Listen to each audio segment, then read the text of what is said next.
राधा स्वामी संगत जी, बाबा जी और हुजूर जी की प्यारी साथ संगत जी, राधा स्वामी जी। मैं आपसे एक बहुत ही अहम बात साझा करने जा रही हूँ। ब्यास नदी की स्थिति इस समय इतनी गंभीर हो गई है कि चारों तरफ सिर्फ तबाही ही नजर आ रही है। नदी में बाढ़ जैसे हालात बन चुके हैं और पानी खतरे के निशान से ऊपर चला गया है। ऐसे नाजुक हालात में बीती रात डेरा ब्यास से जुड़ा एक अहम संदेश सामने आया, जिसने सभी का ध्यान खींच लिया है। ये संदेश रात को ही तेजी से वायरल होने लगा था और सुबह तक संगत के फोन लगातार बजते रहे। एक के बाद एक कॉल्स आने लगी। सत्संग घरों की कमेटी मेंबर, सेवादार और सभी सेंटर तक ये संदेश पहुंचाया गया। संदेश में साफ हिदायत दी गई थी कि अगर तुरंत कदम नहीं उठाया गया तो ब्यास में भी गंभीर समस्याएं पैदा हो सकती है। आप सोच रहे होंगे कि आखिर ऐसा क्या हुआ था, ये संदेश किस वक्त आया और संगत को किस तरह से अलर्ट किया गया। मैं आपको पूरी घटना विस्तार से बता रहा हूँ। इस समय माहौल बहुत नाजुक है, क्योंकि लगातार बारिश और बादल फटने की वजह से हालात और बिगड़ गए हैं। अगर समय रहते उचित कदम नहीं उठाए गए तो पानी डेरा ब्यास के अंदर घुस सकता है। सबसे पहले मैं आप सब लोगों से विनती करती हूँ कि कमेंट में राधा स्वामी लिखना ना भूलिए। अब मैं आपको कल रात की घटना के बारे में बताती हूँ। 25 अगस्त की रात करीब 9 से 10 बजे के बीच एक संदेश बहुत तेजी से वायरल हुआ। उसमें लिखा था कि ब्यास नदी का जलस्तर तेजी से बढ़ रहा है, अतः सभी सेंटर सेवादार और सेक्रेटरी जी से विनती है कि तुरंत डेरा पहुंचकर सहयोग दिया जाए। SIIC श्री प्रदीप सॉफ्ट ने यह संदेश दिया था। लगभग 150 से 200 सेवादारों को तुरंत डेरा भेजा जाए। पिछले साल तो बांध बनाया गया था। अगर अभी समय रहते कदम नहीं उठाया जाता तो वो टूट जाता। इसकी जिम्मेदारी करमचंद जी को सौंपी गई। इस संदेश ने उनका मोबाइल नंबर भी दिया गया था, लेकिन ये निजी जानकारी होने के कारण मैं आपसे यहाँ साझा नहीं कर सकती। यह संदेश केवल ब्यास तक ही सीमित नहीं रहा। जालंधर, अमृतसर और कई अन्य राज्यों के सेंटर तक भी ये खबर पहुंचाई गई। वहां तक सूचना फैल गई कि तुरंत लगभग 1.5 लाख बोरी रेत मंगाई गई। असल में बात यह थी कि पिछले साल जो बांध बनाया गया था वो नदी के उस किनारे पर था जहां हम अक्सर जाते हैं और पुल अर्पित करते हैं। वहीं सड़क के पीछे एक लंबा बांध बनाया गया था, जिसे बनाने में महीनों तक लगातार सेवा चलती रही। हालांकि पिछले साल की बाढ़ में भी वो बांध टूटने नहीं पाया और ब्यास पूरी तरह सुरक्षित रहा। उसके बाद भी सेवा लगातार चलती रही और बांध को और मजबूत किया गया। आज भी वो बांध मजबूत है, लेकिन पानी का स्तर लगभग ऊपर चढ़ता जा रहा है। जमीन के ऊपर और नीचे दोनों तरफ पानी जमा हो गया है। मिट्टी हमेशा पानी के अंदर ही टिकती है, इसीलिए ये कब खिसक जाए कुछ कहना मुमकिन नहीं है। इसी कारण डेरा ने तुरंत 1.5 लाख बोरी रेत और बड़ी संख्या में सेवादार बुलवाए, ताकि बांध की मुरम्मत और सुरक्षा का काम फौरन शुरू किया जा सके। पिछले 2 दिनों से लगातार बारिश हो रही है। रविवार को बाबा जी ने सत्संग के बाद से ही यह बारिश थमने का नाम ही नहीं ले रही है। ऊपर से हिमाचल, जम्मू कश्मीर में बादल फटने के कारण भारी मात्रा में पानी नीचे की ओर बहकर आ रहा है। यही वजह है कि ब्यास और उसके आसपास का इलाका खतरे की स्थिति में है। इसी कारण वहां लगातार सेवादार लगाए गए हैं। 150 से 200 सेवादार तुरंत बुलाए गए ताकि बांध को फिर से मजबूत किया जा सके। रात भर फोन लगातार बजते रहे। किसी को सुबह 6 बजे कॉल आया तो किसी को 7 बजे। हर कोई एक दूसरे को ये खबर पहुंचा रहा था, तुरंत लोगों को भेजो और रेत की बोरियां पहुंचाओ। संगत ने अपनी जेब से रेत की बोरियां खरीदी और तुरंत भेजना शुरू कर दिया। संगत जी, डेरा हम सबकी अपनी ही है और जब घर पर कोई मुसीबत आती है तो घर का हर सदस्य ये जिम्मेदारी समझता है कि उस मुसीबत का डटकर सामना किया जाए। सेवादार और संगत भी डेरा के लिए यही कर रही हैं। सबको पूरा भरोसा है कि बाबा जी की दया और उनकी मेहर से सब कुछ सुरक्षित रहेगा। हालात बड़े ही गंभीर और चारों तरफ तबाही का मंजर दिख रहा हो, लेकिन आपने न्यूज़ चैनलों और वीडियो में भी देखा होगा कि स्थिति 2023 से भी ज़्यादा बिगड़ चुकी है। कुछ ही दिन पहले हमारे सद्गुरु ने हमारे लिए ऐसा कार्य किया था जिसका जिक्र अब मैं आपसे करने जा रहा हूँ। आज जो तबाही हम देख रहे हैं उससे कहीं ज़्यादा विपत्ति हो सकती थी, लेकिन सद्गुरु ने अपनी रहमत हम पर बहुत बड़ा बरसाई है। शायद बहुत को यकीन ना हो, लेकिन सच यही है कि जिस दिन बाबा जी का जहाज 20 अगस्त वीरवार की शाम को 4 बजे डेरा पहुंचा था, बाबा जी सबसे पहले सीधे बांध की तरफ बढ़े थे। उन्होंने पूरे ब्यास नदी के किनारे का निरीक्षण किया। करीब आधा से पौना घंटा बाबा जी वहीं घूमते रहे, हर जगह को ध्यान से देखा और जहां जरूरत थी वहां आवश्यक निर्देश भी दिए। बाबा जी अपनी कृपा भरी दृष्टि नदी पर डालकर कल फिर सिंगापुर के लिए रवाना हो गए थे, लेकिन उस वक्त उन्होंने जो देखा और समझाया वही अब काम आ रहा है।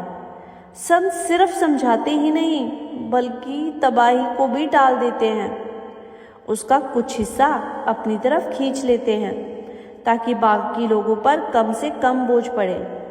इसीलिए कबीर साहिब ने अपनी बानी में भी कहा है, संत न होते जीवन में तो जल मरता संसार। संगत जी, ये सृष्टि चल रही है तो केवल संतों की कमाई और दया से। वे अपने ऊपर जिम्मेदारी ले लेते हैं और उसी की वजह से हम सबको राहत मिलती है। लेकिन हमारी फितरत ये है कि हम अक्सर नाशुक्रे बन जाते हैं। इस बार भी जो जलस्तर बढ़ा उसकी तस्वीरें और वीडियो आप देख ही रहे होंगे, खबरों में लगातार आ रही है। हालात इतने गंभीर हो चुके हैं कि बाबा जी ने पहले ही निर्देश दे दिए थे और उसी के अनुसार तुरंत काम शुरू हो गया था। अब बड़ी संख्या में सेवादार वहां पहुंच चुके हैं और डेरा सक्रिय रूप से बांध को मजबूत करने में जुट गया है। ये सच है कि बांध कुछ जगहों से हल्का सा कमजोर हो चुका है, लेकिन सेवादारों की मेहनत और सद्गुरु की दया से उसे फिर से भर दिया जाएगा। जितने ज़्यादा सेवादार जुटेंगे काम उतना ही जल्दी पूरा होगा। सतगुरु जब कृपा करते हैं तो उनकी मेहर और बख्शिश की कोई सीमा नहीं होती। अब एक और बात पर हम ध्यान देंगे। बाबा जी इस समय सिंगापुर गए हुए हैं। कुछ YouTube चैनल वाले शायद अफवाह फैला रहे हैं कि उनकी तबीयत ठीक नहीं है, लेकिन संगत जी ऐसा बिल्कुल नहीं है। लेकिन सच यही है कि बाबा जी बिल्कुल स्वस्थ और तंदुरुस्त है। वे सिर्फ इसीलिए सिंगापुर गए हैं क्योंकि अगले 2 हफ्ते तक कोई कार्यक्रम निर्धारित नहीं था। हमेशा की तरह ये उनकी मौज और मर्जी है। इस हफ्ते हैदराबाद में भी भंडारा है, लेकिन वो हजूर जी ही संभालेंगे। कुछ ही दिनों में बाबा जी वापस लौट आएंगे और ब्यास में होने वाले भंडारे से पहले निश्चित रूप से यहाँ मौजूद होंगे। कब लौटेंगे ये जानकारी आपको समय पर वीडियो के माध्यम से दे दी जाएगी। संगत जी, फिलहाल सबसे ज़रूरी ये है कि जो संगत ब्यास के आसपास रहती है वे अपने अपने क्षेत्र पर नज़र रखें और सावधानी बरतें ताकि किसी भी तरह की दिक्कत ना आए। देखिए कैसे सद्गुरु अपनी कृपा से दूसरों के दुख को अपने ऊपर ले लेते हैं। आइए अब मैं आपको बताऊंगी कि जब बाबा जी ने एक सेवादार का इतना बड़ा कष्ट अपने ऊपर ले लिया था। संगत जी, कुछ साल पहले आपने सुना होगा कि बाबा जी की तबीयत अचानक बिगड़ गई थी। उस समय क्या कहाँ गया था वही मैं आपको इसमें बताऊंगी। बाबा जी को कैंसर हो गया है। उसी समय बाबा जी के आगे के सभी सत्संग कार्यक्रम रद्द कर दिए गए थे। उस दौरान में बाबा जी ने अपना आखिरी सत्संग सिरसा के सिकंदरपुर में दिया था। उनके स्वास्थ्य में थोड़ा बिगड़ गया था और जब ये बात सामने आई थी कि उन्हें कैंसर है तो संगत बहुत चिंता में थी। अब सवाल ये उठता है कि आखिरकार बाबा जी को बीमारी कैसे हो सकती है। साथियों, इसके पीछे एक महत्वपूर्ण घटना है। एक बार बाबा जी डेरा की कैंटीन में दर्शन देने गए थे।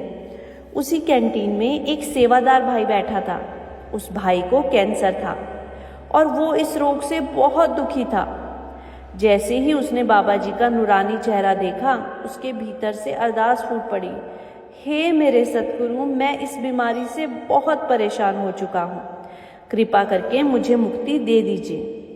जब बाबा जी ने उस सेवादार पर कृपा दृष्टि डाली तो वो फूट फूट कर रोने लगा। कुछ ही दिनों बाद उस सेवादार में कैंसर में सुधार होने लगा। लेकिन तभी ये बात फैल गई कि बाबा जी को कैंसर हो गया है।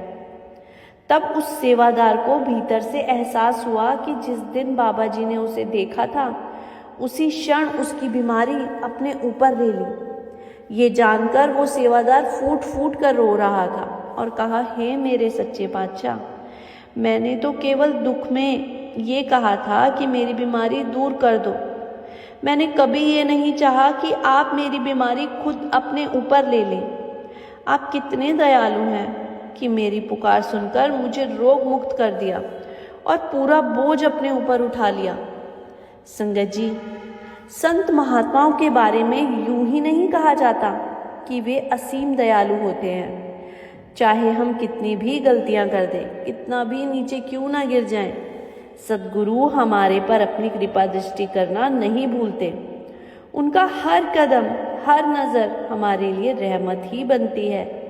संगत जी, अब आप बाबा जी के कैंसर से जुड़ी आगे की कहानी सुनेंगे तो आपकी आंखें नम हो जाएंगी। आप जानते हैं कि संतों का कोई व्यक्तित्व और कर्म नहीं होता। वे अपने भक्तों के बोझ को हल्का करने के लिए अक्सर संगत की कर्म अपने ऊपर ले लेते हैं।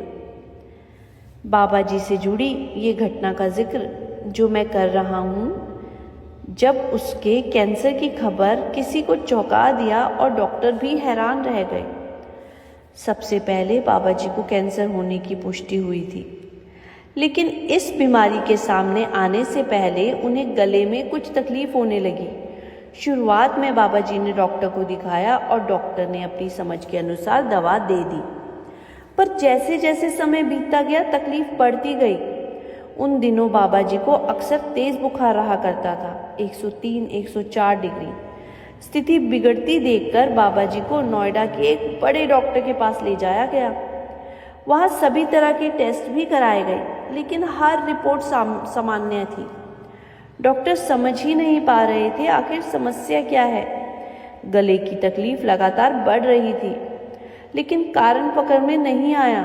शुरुआत में तो डॉक्टरों को यह भी पता नहीं था कि जिनका वे इलाज कर रहे हैं वो कोई साधारण व्यक्ति नहीं है, वो एक पूर्ण संत है जिन्हें लाखों लोग अपने गुरु के रूप में पूजते हैं और प्रेम से बाबा जी कहते हैं। उसी बात के सामने जब डॉक्टर को ये बात बताई गई तो उन्होंने बाबा जी के सामने हाथ जोड़ दिए और विनम्रता से कहा कि हे सच्चे पातशाह, अब आप ही रहमत की झलक कीजिए, हमारी समझ में कुछ नहीं आ रहा। तो बाबा जी ने स्वयं डॉक्टर को इशारा किया कि गले के एक विशेष हिस्से की जांच करें। डॉक्टरों ने कैमरे को स्कैन किया गया, तभी उन्हें एक गांठ दिखाई दी। बाबा जी आगे आगे बताते गए और डॉक्टर उसी दिशा में जांच करते गए। उन्हें समझ आया कि ये कोई साधारण गांठ नहीं है, बल्कि कैंसर है। इसके बाद बाबा जी का उपचार सिंगापुर में शुरू हुआ। वहीं सारे सत्संग कार्यक्रम तत्काल रद्द कर दिए गए। जब संगत को ये खबर मिली कि उनके सद्गुरु इतनी गंभीर बीमारी से गुजर रहे हैं तो सबके दिल की धड़कनें रो पड़ी। दिन रात अपने गुरु की सलामती की दुआएं करने लगे। नोएडा से लौटकर जब बाबा जी डेरा आए तब उनके साथ 24 घंटे डॉक्टरों की एक टीम मौजूद रहती। सिंगापुर जाने से पहले भी उनकी कोठी में डॉक्टर लगातार देखभाल और उपचार करते रहे। संगत जी, उस दिन बाबा जी को तेज बुखार था। इतनी खराब तबीयत होने के बावजूद बाबा जी ने इच्छा जताई कि विदेश रवाना होने से पहले वे अपनी संगत से मिलना चाहते हैं। डॉक्टरों ने हाथ जोड़कर विनती की कि बाबा जी को कोठी से बाहर नहीं जाना चाहिए, लेकिन सद्गुरु का हुक्म कौन टाल सकता है। बाबा जी ने कहा कि मुझे कम से कम 10 मिनट अपनी संगत के साथ मिलना ही है। डॉक्टरों और सेवादारों ने उन्हें कोठी में एम्बुलेंस में बिठाकर पंडाल तक पहुंचाया। जैसे ही बाबा जी मंच पर पहुंचे, संगत का सब्र टूट गया। चारों ओर रोने की गूंज उठी। अपने गुरु को इस हाल में देखकर हर कोई रो रहा था। बाबा जी ने बड़े प्यार से संगत को समझाया कि मेरी संगत ही तो मेरा परिवार है। अगर मेरा परिवार घबरा जाएगा तो मुझे हिम्मत कौन देगा। करीब 10 मिनट तक बाबा जी संगत को दर्शन देकर, उन्हें आशीर्वाद देकर एम्बुलेंस में वापस कोठी लौट गए। उसी दिन डॉक्टरों की कड़ी निगरानी में बाबा जी को सिंगापुर रवाना किया गया, जहां उनका लंबा इलाज चला। कई महीनों के उपचार के बाद जब बाबा जी स्वस्थ होकर डेरा लौटे तो अपने सद्गुरु के दर्शन की प्यास से व्याकुल संगत दौड़ती हुई आई। जब संगत ने बाबा जी को अपने सामने देखा तो आंसुओं की बाढ़ आ गई। किसी की रुलाई रुक नहीं रही थी। इतने लंबे समय बाद अपने सद्गुरु को स्वस्थ देखकर एक वरदान से कम नहीं था। संगत जी, ऐसे ही है हमारे सद्गुरु। एक बार ऐसी घटना घटी जब हुजूर जी भी लगभग 10 दिनों के लिए एक सेंटर पर पधारे हुए थे। उस समय वहां एक बहुत करीबी सेवादार सेवा में लगा रहता था। उस सेवादार का एक खास दोस्त था जो अक्सर उससे कहता था, भाई तू महाराज जी के करीब है, क्या तू उन्हें कहकर मुझे नामदान दिलवा सकता है। ये आग्रह बार बार सुनने के बाद एक दिन जब महाराज जी ने सत्संग के लिए आए तो उस सेवादार ने अपने दोस्त की बात हुजूर महाराज जी से कर दी। उसने विनम्रता से कहा कि महाराज जी, मेरा दोस्त बहुत समय से आपके दर्शन की इच्छा रखता है, क्या आप उस पर अपनी कृपा दृष्टि डालेंगे। महाराज जी ने बोला, बेटा नाम का भी एक निश्चित तरीका होता है। लेकिन सेवादार अपनी बात पर अड़ा रहा और बार बार विनती करता रहा। उसने कहा, महाराज जी मेरी आपसे प्रार्थना है, आप उसे यहीं पर नामदान दे दीजिए। महाराज ने कहा, ठीक है, उसे शाम को बुला लो। शाम को सेवादार अपने उस दोस्त को लेकर हुजूर महाराज जी के सामने पहुंचा। जैसे ही उसने दर्शन किए उसकी आंखों से आंसू बहने लगे। दर्शन के बाद महाराज जी ने अपने सेवादार से कहा, मैं इसे नामदान नहीं दे सकता, इसके कर्म बहुत भारी हैं। लेकिन सेवादार ने हार नहीं मानी। वो बार बार विनती करता रहा, महाराज जी आपने तो लाखों आत्माओं को उतारा है, फिर इसका भी बेड़ा पार लगा दो, कृपा इस पर रहमत करो।